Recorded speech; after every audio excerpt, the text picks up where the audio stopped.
Hello, ladies and gentlemen. Welcome back from lunch. Ready to restart our agenda. Next up, we have a lightning talk on power asymmetries in tech. As power is increasingly concentrated in the hands of a few big players, this lightning session will explore power concentration as a rights issue. The session will examine how cloud giants subsume AI startups into their networks of control beyond ownership, and how building public-led stacks that replace those giants with infrastructure and platforms as a commons could expand democracy. Here to discuss this, let me introduce Dr. Cecilia Reicap, Associate Professor, Economics and Head of Research at UCL's Institute for Innovation and Public Purpose. Thank you. Hi, everyone. How are you doing? Two things should be working now. One is my mic, but I don't know if you can hear me. Otherwise, I will shout, and also my slides. OK, let's see. Perfect, brilliant. I know that probably this audience is very much aware that large tech companies concentrate. They concentrate data, they concentrate talent, they concentrate a lot of money. And also more recently, everyone is aware that they also concentrate data centers. But perhaps you're less familiar with another way, which is critical to how they are exercising power. And this is that these are the companies with the largest capacity to do something that other leading corporations as well do, but not to the same extent, which is to control beyond ownership. How do they do it?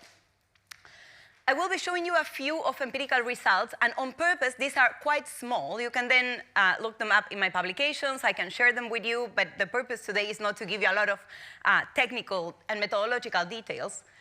So you will have to believe me when I say that here, at the core of this network, which is the network of the actors that were more frequently presenting their research at the largest AI conferences in the world, by 2018 to 2020, so before the AI hype, before ChatGPT, the two actors with the highest centrality in the network were already Alphabet and Microsoft. And actually, Microsoft is sitting inside the clusters that are mostly integrated by Chinese organizations, including Chinese big tech. So these companies are not only at the center of the frontier research agenda and therefore influencing the whole research agenda of all the people that are not participating in these conferences, but still, because this is a frontier, we'll be looking at what's going on there. But also, in the case of Microsoft, it plays a critical geopolitical role.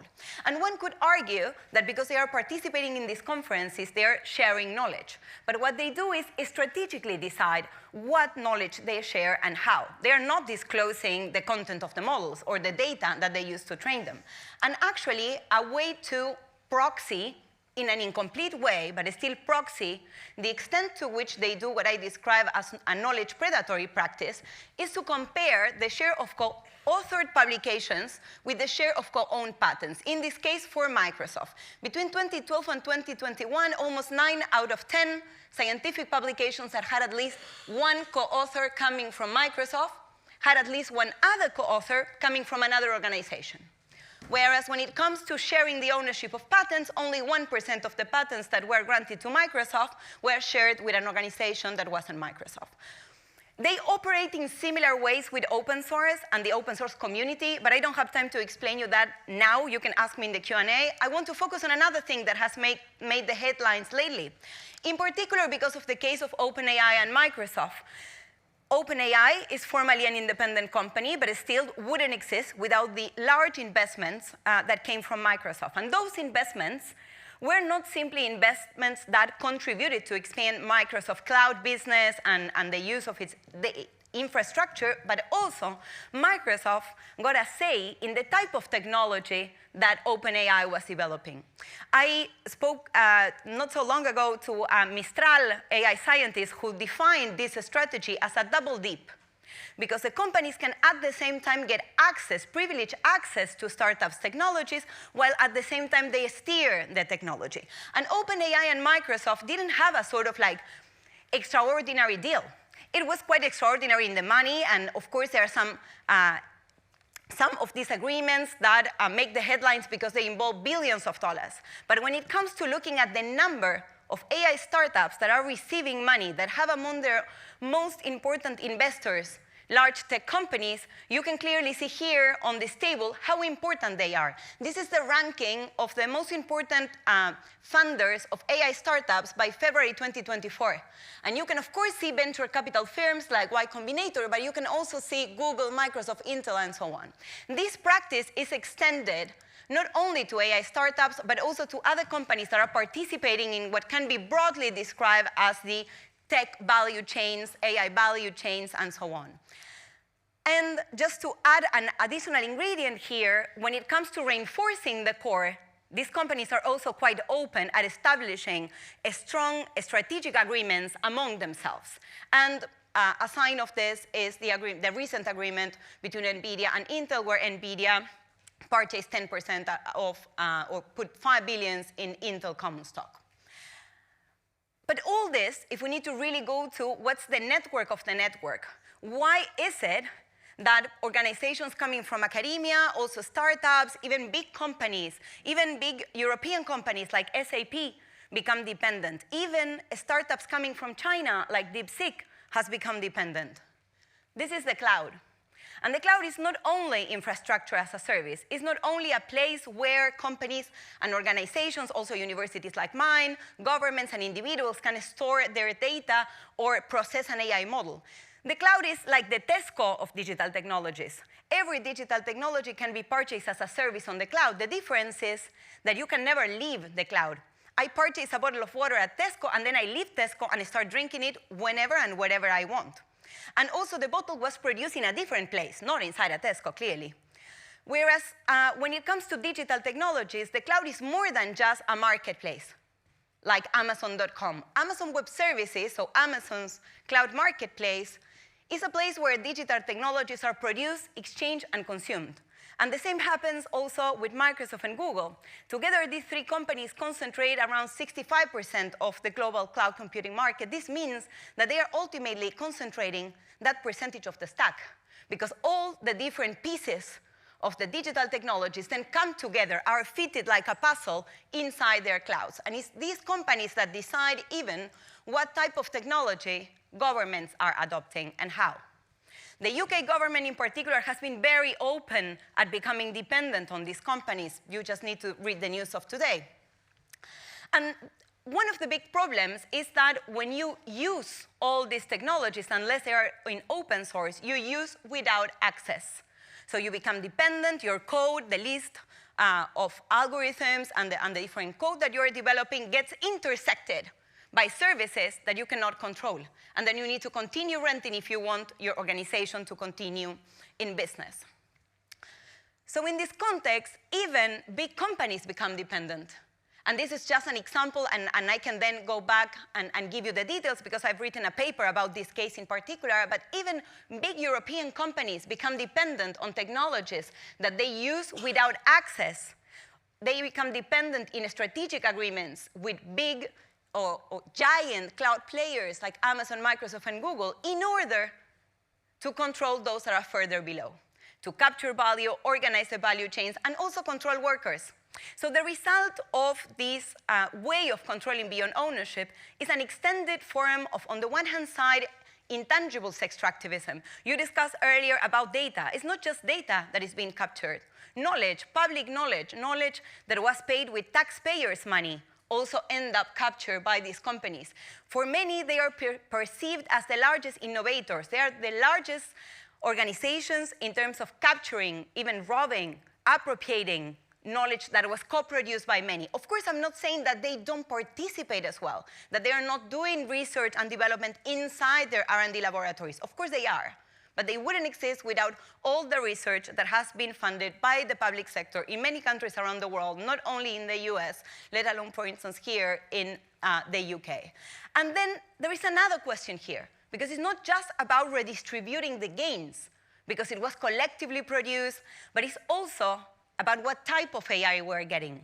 The fact that these companies are the ones deciding the research agenda, that they are deciding the type of technology that startups are developing, that are deciding what is the AI that governments and therefore citizens should adopt, is what I describe as a form of epistemic totalitarianism, where we are seeing AI in every single dish in our life.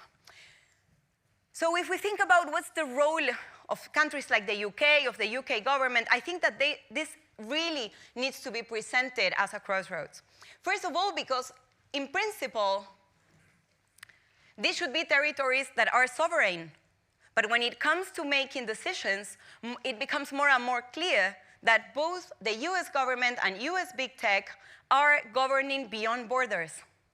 And the fact that they govern beyond borders has already had direct effects. Here, for instance, Trump is clearly saying, if you try to regulate American tech companies, there will be retaliatory measures. And we've seen this already, and I will go there to show you first the retaliatory measures. We've seen this already in peripheral countries like Cambodia and Malaysia, but we've also seen it in the EU with the decision to water down the AI Act, to postpone the enforcement of the AI Act. So in the end, and here I will finish so that we can discuss collectively what can be done so that I keep it short and we have some space for questions. I think that what we are but I think that we are basically in front of a trilemma. On the one hand side, governments want sovereignty, and there are a lot of discussions about the meaning of sovereignty, because sovereignty today doesn't mean territory. Doesn't mean that because the data center is installed here, it will be sovereign in any way, and I can further unpack this later on if you want. And it also doesn't necessarily mean that if it comes from a British company, things will be different or better. As I was showing you for the case of Siemens, which is a German company, is completely entangled and dependent and relies on this structure of power and control beyond ownership. So what does sovereignty mean? For me, it means more democracy, rethinking democracy, self-government, and how one can find with governments, but also with civil society, with scholars and others, a way to expand democracy when it comes to deciding what type of technology we have, how it's developed, who gets access, and all this also connected to data. But this is not the only question to answer. It would have been way easier. The fact is that this is a trilemma because governments are also trapped by the need to show economic growth, and this country is an example of that. And there is an exaggerated promise around AI that AI will solve every problem on Earth, and in particular that AI will unleash a lot of economic growth. The truth is that there are at least second thoughts about that, and we should really put into question whether all this promise will deliver or not. But at the same time, while accepting the promise, for instance, embracing more big tech company investments here in the UK, there is not only a problem of sovereignty, but also a problem of worsening the ecological crisis, given the ecological footprint of these technologies and the fact that they are being developed without any regulation or control. So I leave you here, and I think that these are the questions that we should be finding more places to discuss. It's not just a matter of discussing, it's also a matter of thinking that these are decisions that are already being made by those in power, and that we are not invited to the table. Thank you.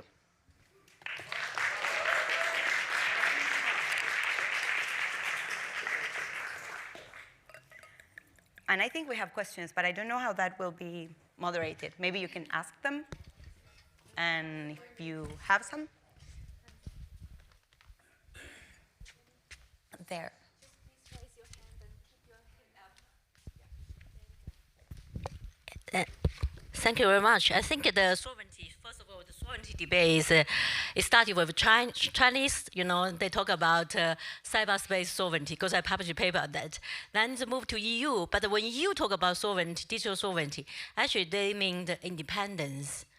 So probably very echo to the sovereignty you just mentioned now is from the individual level, community level, even the state level, but more about independence, economic independence, technology independence. So my question is, we already talked about geopolitical power, corporate power. So, and this is reality, and UK, just we had discussion with my colleague, we're a middle power country.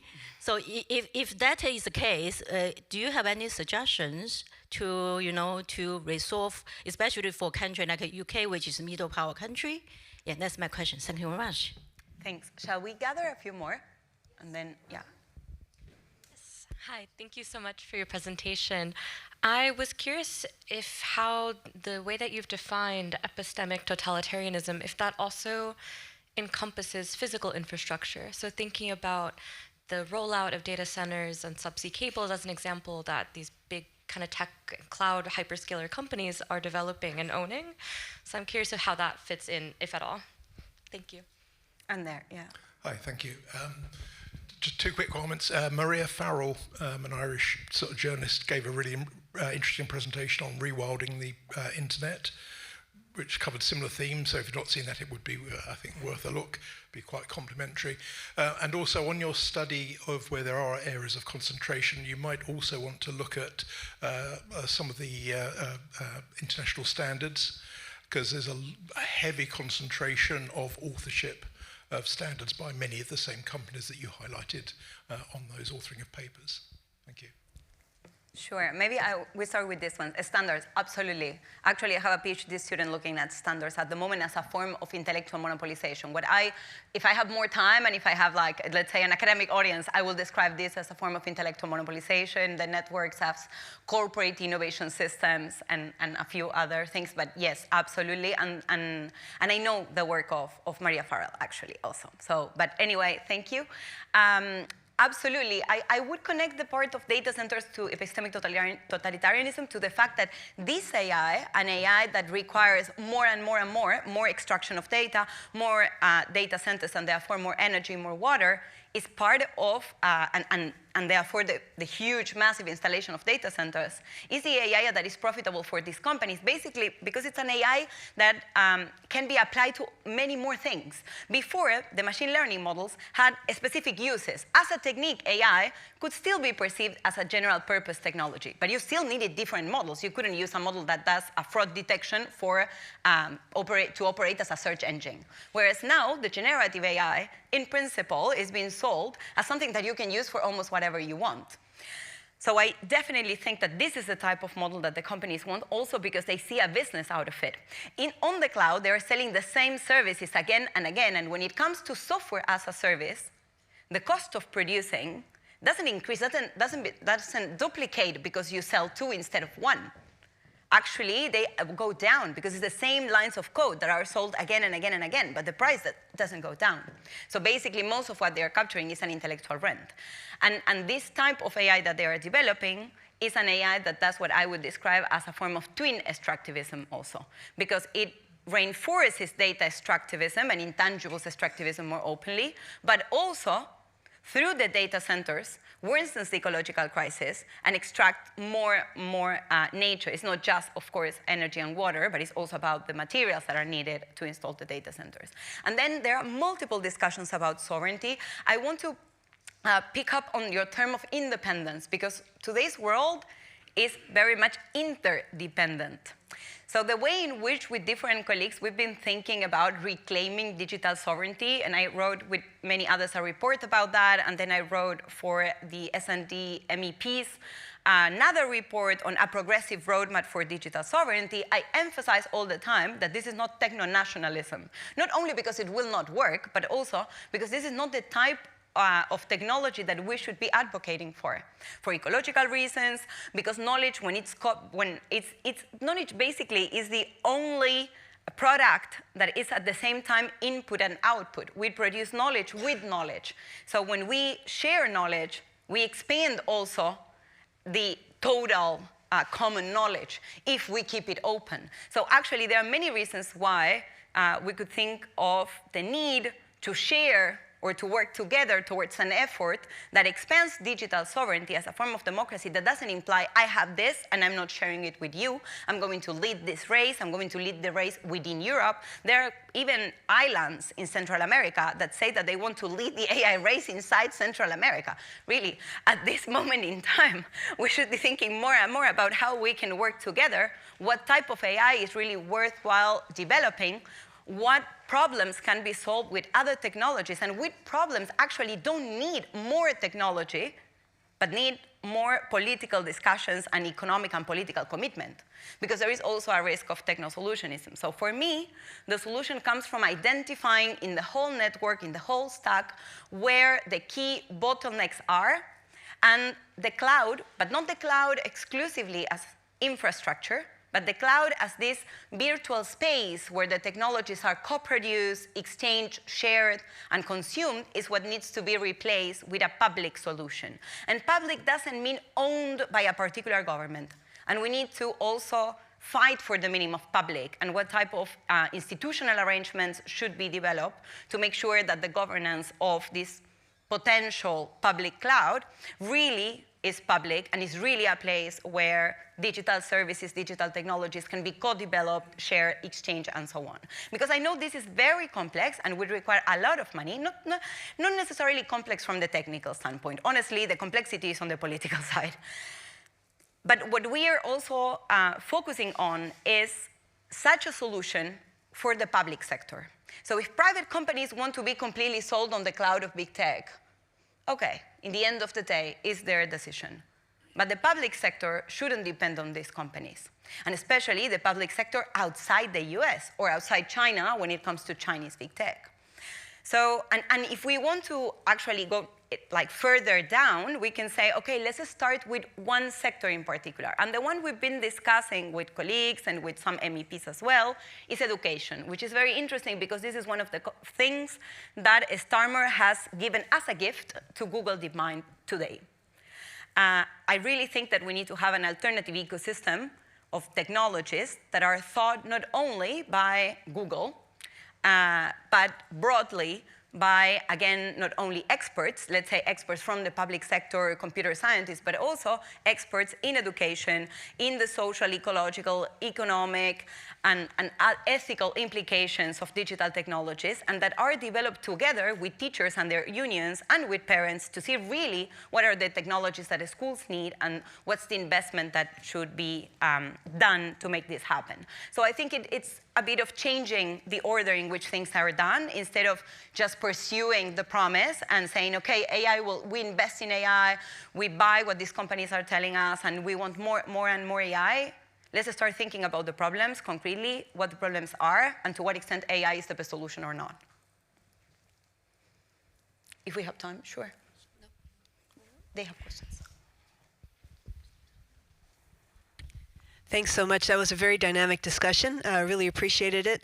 And I feel like this is the kind of conversation that a space like this is really ideal for. It's not for us, with all due respect, to be brainstorming the problems of AI ethics, but to be brainstorming solutions. And I think your proposal for a kind of a global cloud commons is a really interesting one because it raises so many challenges about financing, governance, especially at a moment when multilateralism is so weak. So I'm just curious if you could elaborate a little bit more on your thinking about that. Thanks. Absolutely.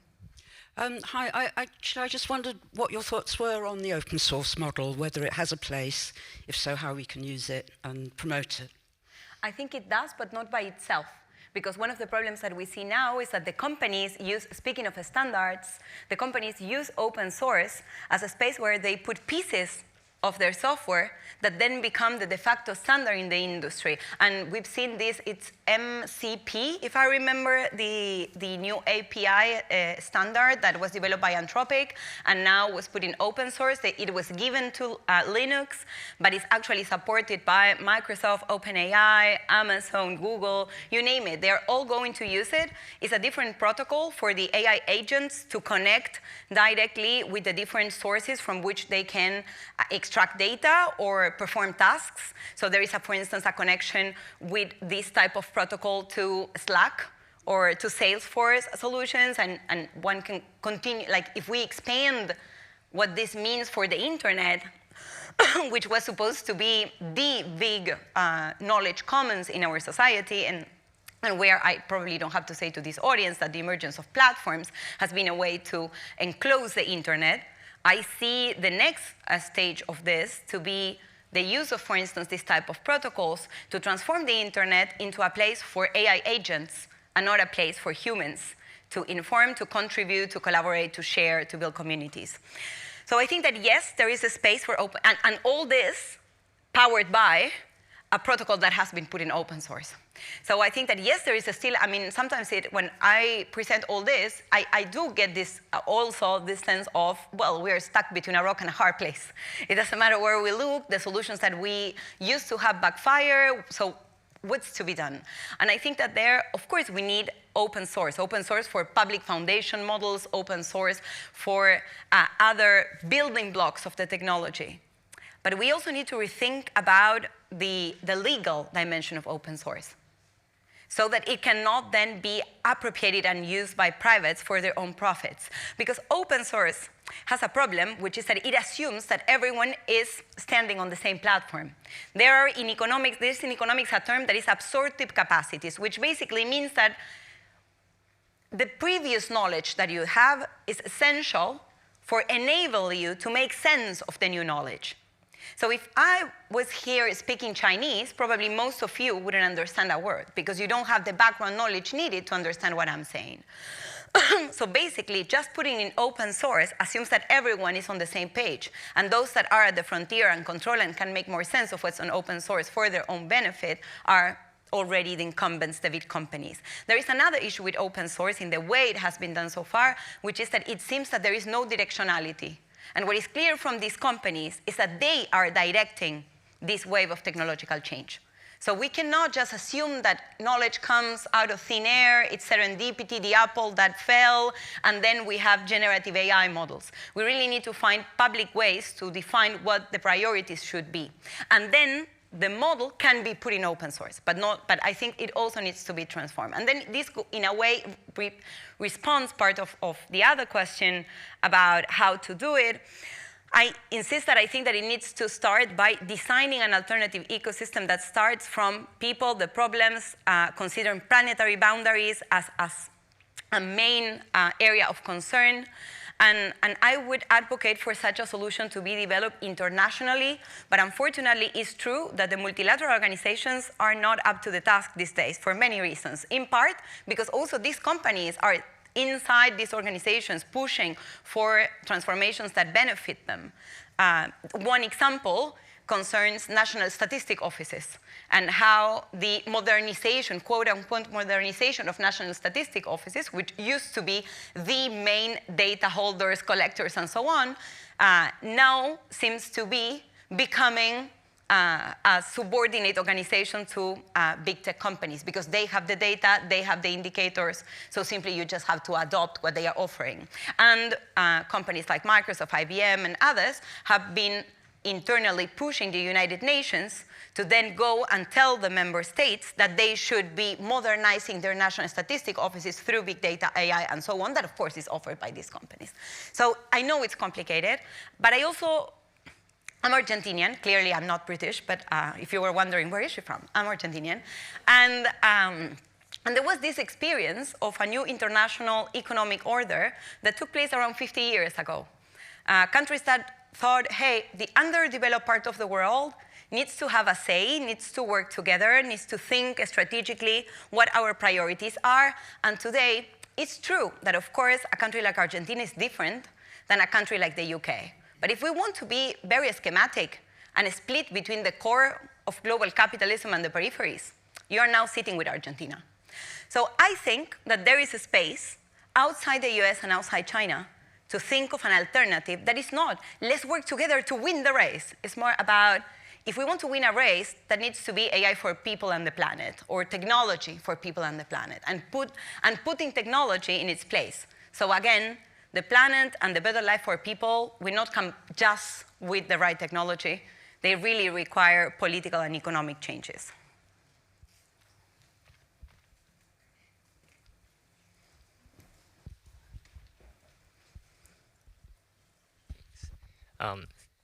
Thanks, Kenneth from Dimension.Asia. And talking about sovereignty, I would just want to understand more about, and has to be touched upon the concept of decentralized autonomous organization. And in your view, how could AI power DAO, a decentralized autonomous organization, in the right direction that is for human and human rights instead of the privileged few? Well, I think that one of the ways to answer your question is to first start rethinking about AI for what, what's the purpose of AI, for whom, who develops AI, who gets access to it, who understands really how AI works. So we need to democratize also the answers to those questions to start with a solution. And unfortunately, we are out of time. So thanks a lot, everyone.